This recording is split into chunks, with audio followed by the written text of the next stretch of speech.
నమస్తే, నేను మీ జర్నలిస్ట్ దయాల్ అశోక్. భారతీయుడు చిత్రానికి సీక్వెల్గా భారతీయుడు 2 ఈరోజు ప్రపంచవ్యాప్తంగా రిలీజ్ అయింది.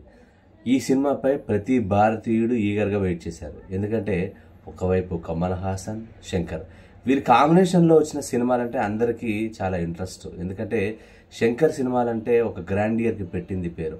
అటువంటి శంకర్ ఒక సోషల్ కాజ్తో కూడా ప్రేక్షకుల ముందుకు వస్తాడు.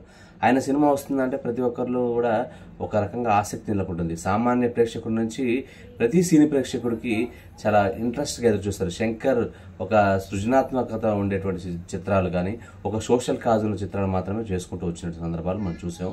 అంతే హిట్ కొట్టిన సందర్భాలు కూడా చూసాం.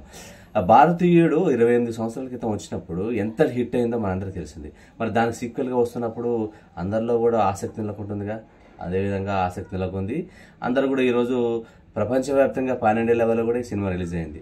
అయితే మరి ఈ సినిమా ఎలా ఉంది ఏంటి అనేది ముఖ్యంగా రివ్యూలోకి వెళ్ళే ప్రయత్నం చేద్దాం. అయితే ముఖ్యంగా కథ గురించి చెప్పుకుందాం. అసలు భారతీయుడు 1 ఏంటి, లంచం గురించి. ఆయన లంచంపై పోరాటం చేశాడు. లంచం తీసుకున్న వాళ్ళు కూడా ఆయన నేతాజీ స్ఫూర్తితో కూడా దండించడం, చంపడం లాంటివి చేశాడు. మరి భారతీయుడు 2లో ఏముంటుంది అనేది మరి పూర్తిగా కథలోకి వెళ్ళి మిమ్మల్ని విసిగించే కంటే కూడా భారతీయుడు 2లో ఇప్పుడున్నటువంటి జనరేషన్ ఎవరైతే ఉన్నారో వారందరూ కూడా ఆ సినిమాలో ఇటువంటి అంటే లంచం కానీ ఇటువంటి కొన్ని అఘాయిత్యాలు జరుగుతున్నప్పుడు ఖచ్చితంగా భారతీయుడు లాంటి వ్యక్తి ఉండాలి, రావాలి అనుకుంటారు. అంటే ఆయన బతికుంటారన్న ఒక స్పృహతోటి సోషల్ మీడియాలో ఒక క్యాంపెయిన్ చేస్తారు. ఏమంటే కమ్బ్యాక్ ఇండియన్ అని చెప్పేసి ఒక హ్యాష్ ట్యాగ్ తోటి ముందుకెళ్తూ ఉంటారు. అయితే ఇదే ఎవరైతే కోరుకున్నారో ఈ పబ్లిక్ అంతా గో బ్యాక్ ఇండియన్ అని చెప్పేసి కూడా ఒక స్లోగన్ తోటి మళ్ళీ తీసుకొస్తారు. ఇదే ఒక సినిమా కాన్సెప్ట్. అసలు ఎందుకు రమ్మన్నారు, ఎందుకు పోమంటున్నారు అనేది ఈ కథ. ఇది రివీల్ చేస్తే మీకు ఆ ఇంట్రెస్ట్ పోయేటువంటి అవకాశం ఉంది. ఇది తెరపైన చూస్తేనే ఆ ఇంట్రెస్ట్ మీకు కలిగేటువంటి అవకాశం ఉంది. ఇక దీంట్లో చెప్పుకుంటే ఆర్టిస్టుల పర్ఫార్మెన్స్ చూద్దాం. కమల్ హాసన్ పెట్టిందే పేరు.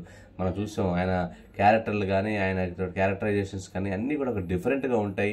దశావతారాల్లో కావచ్చు, ఆయన చేసిన ప్రతి సినిమాలో కూడా ఒక కొత్తదనం, నైపుణ్యం, ఆయన యాక్టింగ్ పెట్టిందే పేరు. ఆయన కొత్తగా చెప్పాల్సిన అవసరం లేదు. ఆయన యూనివర్సల్ స్టార్. ఆయన నటన అంటే భాషలకు అతీతంగా అంటే ప్రపంచవ్యాప్తంగా ఇతర దేశాల వ్యక్తులు కూడా ఆయన నటన ఎంచుకుంటారు. కానీ ఆయనకు ఆస్కార్ లాంటి అవార్డులు రాకపోవడం అనేది ఒక హాస్యమైనప్పటికీ కూడా మన ఇండియన్ అవార్డులు కూడా చాలా వరకు ఆయనకు దూరంగానే ఉన్నాయి. బట్ కానీ ఏది అయినప్పటికీ ఆయన నటన అలాంటి వ్యక్తి చేస్తున్నప్పుడు చేయొచ్చు. అదే దీంట్లో కూడా ఆయన ఒక 6 క్యారెక్టర్లతో కూడా క్యారెక్టర్ల కంటే కూడా అది గెటబుల్తో మనకు కనువిందు చేస్తాడు. ఇక శంకర్ విషయానికి వస్తే ఆయన గ్రాండియర్ దర్శకుడు కూడా పెద్ద సినిమాలు ఎట్లా ఉన్నాయి దీంట్లో కూడా అంతే గ్రాండియర్గా చూపించాడు. దీంట్లో చూసుకోవచ్చు. అయితే ఈ టెక్నికల్ వ్యాల్యూస్ తర్వాత మాట్లాడుకుందాం. ఇక తర్వాత సిద్ధార్థ కూడా క్యాంపెయిన్ చేసేదే సిద్ధార్థ ఫ్యాన్స్. అది కమ్బ్యాక్ ఇండియన్, తర్వాత గో బ్యాక్ ఇండియన్ అనేది సిద్ధార్థ చేస్తాడు. ఆ యాక్టింగ్ కూడా తను ఎప్పట్లానే దీంట్లో కూడా మంచి పర్ఫార్మెన్స్ ఇచ్చాడు. తర్వాత దీంట్లో చేసినటువంటి రకుల్ ప్రీత్ సింగ్ జస్ట్ ఒక ఫ్రెండ్ క్యారెక్టర్ ఉంది, ఇంపాక్ట్ క్యారెక్టర్ అయితే లేదు. దీంతో పాటు చేసినటువంటి ఆర్టిస్టులు అందరూ కూడా ఒక ఇంట్రెస్టింగ్గా చేశారు. సముద్రకని కూడా దాంట్లో చాలా కీ రోల్ కూడా పోషించాడు. బాబీ సింహ కూడా దీంట్లో చాలా కీ రోల్ పోషించాడు. అంటే ఈ అన్ని ఒకరు బాధితులు, ఒకరు దీంట్లో భారతీయుని పట్టుకునే ఒక బాబీ సింహ ఒక పోలీస్ ఆఫీసర్గా మంచి పాత్ర చేస్తాడు. సో ఇదంతా కూడా తెరపై చూడాల్సినటువంటి అవసరం ఉంది. ఇక మిగతా క్యారెక్టర్ అందరూ కూడా దాన్ని తగ్గట్టు చేశారు. అయితే దీంట్లో ఏంటంటే భారతీయుడికి 2కి కూడా సీక్వెల్ భారతీయుడు 3 అని కూడా ఉన్నాయి. దీంట్లో ఒక కొద్దిగా చూపించే ప్రయత్నం చేశాడు. హిడెన్ స్టోరీస్ను ఆ హిడెన్ స్టోరీ ఇన్స్పైర్గా తీసుకొని భారతీయుడు ఎందుకు మారాడు అనే కోణాలు చూపించడం కానీ భారతీయుడు చివరికి కోర్టు ఆయన్ని శిక్షించే ప్రయత్నం చేయాలనేటువంటి కోర్టులో కూడా ఆయన్ని పట్టుకొని కోర్టులో కూడా ప్రవేశపెట్టిన సన్నివేశాలు చూపించారు. సరే, భారతీయుడు ఎందుకు పట్టుకున్నారు ఏంటి అనేది కూడా మరి థర్డ్ పార్ట్లో చూపించేటువంటి కొంత చూపించే ప్రయత్నం చేశారు.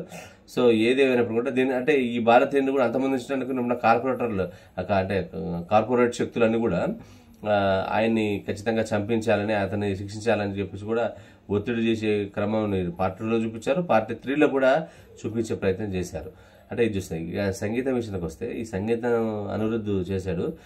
వాస్తవంగా చెప్పాలంటే ప్రేక్షకులను అంతగా మెప్పించేటువంటి పరిస్థితి అనిపించలేదు. ఏదో ఉందంటే ఉంది, ఒక సౌండింగ్ వింటున్నాం కానీ అంత ఇంపాక్ట్ లేదు. ఎందుకంటే భారతీయుడు ఎంతటి సాంగ్స్ ఇప్పటికి కూడా మన పచ్చని చిలకలు తోడుంటే కానీ కొన్ని సాంగ్స్ పాడుకుంటున్నాం ఇప్పటికి కూడా.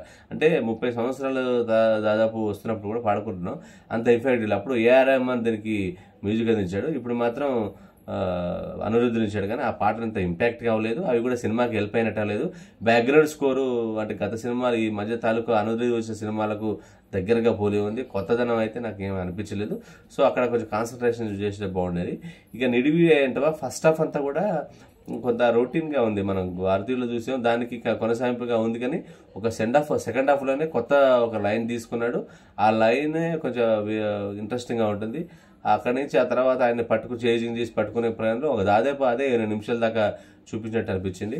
సో అదొకటి కొంత జనాలకు ఇంపాక్ట్ లేదు. అయితే ఒక రకంగా డిబేట్ టాక్స్ కూడా వచ్చేటువంటి పరిస్థితి రివ్యూస్. సో ఎందుకంటే ఫస్ట్ హాఫ్ కొంచెం చాలా రొటీన్గా ఉన్నప్పుడు సెకండ్ హాఫ్ కొంత కొత్తదనంలో ఒక లైన్ తీసుకోవడమే ఈ సినిమా కొత్తదనం, కొంచెం బలం. అది లేకపోతే మాత్రం సినిమా మాత్రం ఊహించినటువంటి రిజల్ట్ సొంతం చేసుకున్నటువంటి పరిస్థితి భవిష్యత్తులో ఉండొచ్చు. బట్ కానీ ఇది ఒక సామాన్యుడు మాత్రం ఖచ్చితంగా నచ్చుతుంది. ఆ సెకండ్ హాఫ్లో వచ్చేటువంటి ఆ ఇనిషియేటివ్ తీసుకోవడం, ఎందుకంటే అది ప్రతి ఒక్కరిలో అంటే ఆయన అవినీతి అంతిమందించడానికి అధికారులు కాదు, ప్రభుత్వాలు కాదు, మనుషుల్లోనే అవినీతి పెరిగిపోయింది. దాన్ని అంతమందించారంటే ఆ కుటుంబ సభ్యులే దాన్ని శిక్షించే విధంగా ముందుకెళ్లాలనేది చెప్పే ప్రయత్నం చేశారు.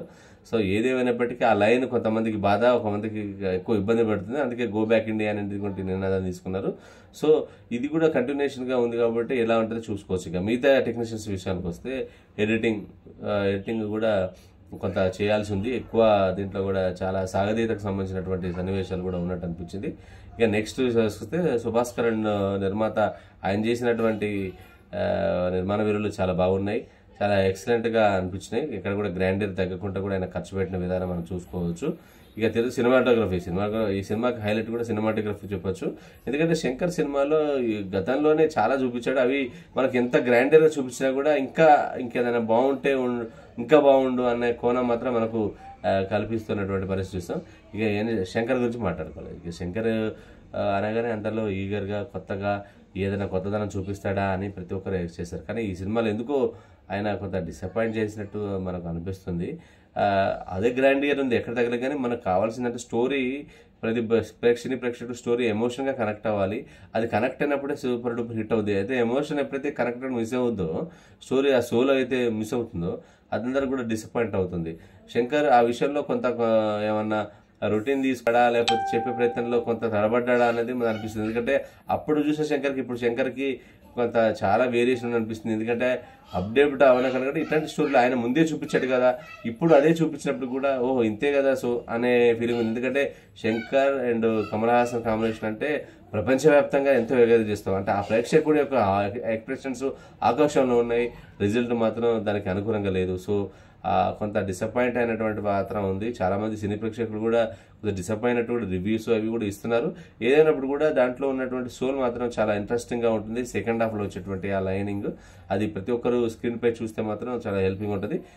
ఖచ్చితంగా పార్ట్ 3 బాగుంటుందని అనేటువంటిది అనిపిస్తుంది. ఎందుకంటే ఆయన హిడెన్ స్టోరీస్ కానీ ఆయన ఒక భారతీయుడిగా మారటానికి గల కారణాలను అన్నీ కూడా దాంట్లో చెప్పే ప్రయత్నం చేశాడు. భారతీయుడు కూడా 2025లో వస్తుందని చెప్పేసి వారే చెప్పడం జరిగింది. అంటే 6 months తర్వాత అదొటువంటి అవకాశం ఉంది. సో ఇవన్నీ కోణాలు ఆలోచిస్తే అన్ని రకాలుగా చూస్తే దీనికి మనం రేటింగ్ ఇచ్చేటువంటి పరిస్థితి లేదు. బట్ కానీ ఇది మాత్రం స్క్రీన్ పైన చూస్తేనే ఆ మజా అనేది పొందుతారు. ఆ యొక్క నిర్ణయాన్ని మీరే ఈ వీడియో కింద కూడా మీరు పెట్టొచ్చు. సో ఎలా ఉంది ఏంటి అనేది కూడా మీ అభిప్రాయాన్ని మీకు వదిలేస్తున్నాం. బట్ ఏదైనా కూడా ఇది చూడదగ్గ సినిమా, మరీ తీసేసే సినిమా అయితే కాదు. కాకపోతే ఎక్స్పెక్టేషన్స్కి అందుకోలేదనేది మాత్రం కొంత నిజమైనటువంటి వాస్తవం. ఏదేమైనప్పటికీ కూడా పార్టీ థీమ్ అందరినీ అలరిస్తుందని కూడా మనం ఆశిద్దాం. Thank you.